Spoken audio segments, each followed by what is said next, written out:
Yes. So 7 points. 7-point mind training, yes. 7-point mind training, which is actually started from the a preliminary practice, and then the bodhicitta.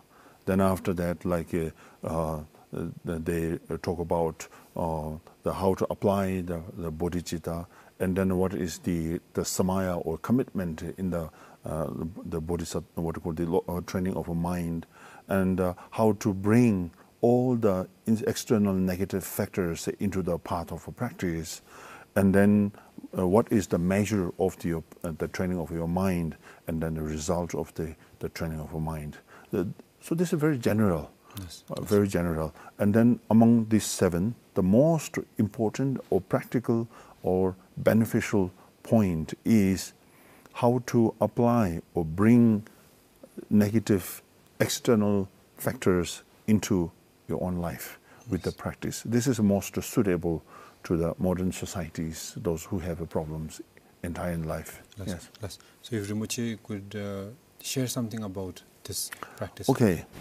Problem is, in our society, regardless whether you are religious or not religious, whether you are believer of Buddhism or not, everybody loves this practice. Why? Because it tells very open and a very direct kind of introduction.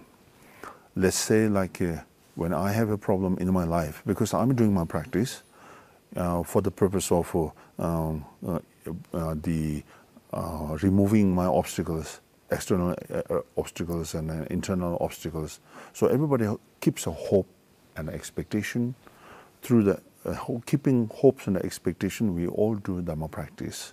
Even you do prostration, you pray, say that, may I be free from my problem and the suffering.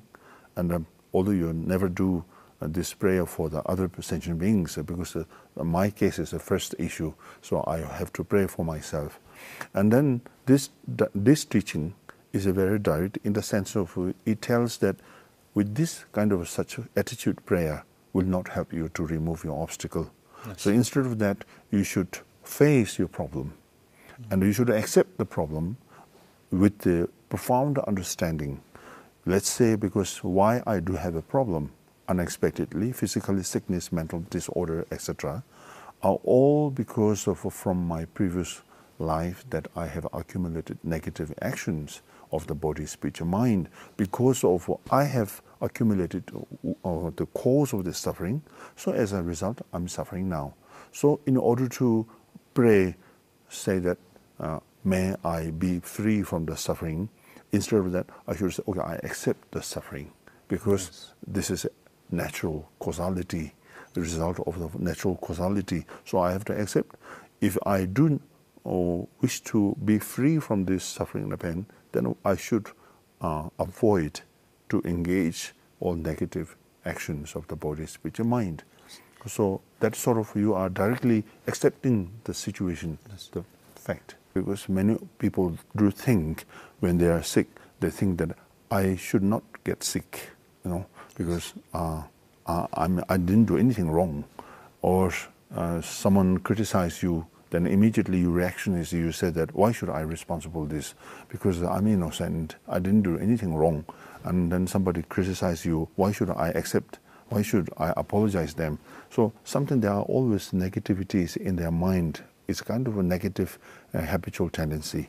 So this teaching tells directly, because you have an ego, you have a dualistic mental attitude, so which causes all this unwanted situation come to you. Now, if you really do not wish to have all this unwanted situation, then you should train your mind, because all are come from within, not from outside.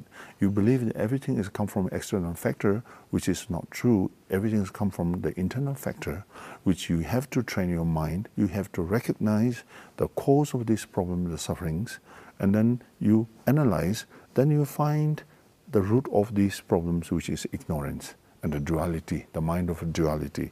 So you train that way, then you will accept it joyfully, and willingly you will accept this kind of circumstances. Then it does not really make you shake. your mind say that I shouldn't sick, I shouldn't get sick, I shouldn't get this accusation, they have to, because they are the one who is actually did that. I'm the innocent like this. So there are like a negative mental attitude. Eventually you will be able to correct it by exercise, mind exercise.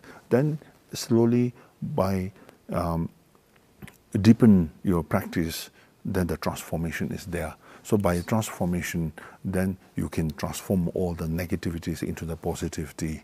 So that's how we start, the starting point that this teaching tells you directly the method how to accept the fact as it is.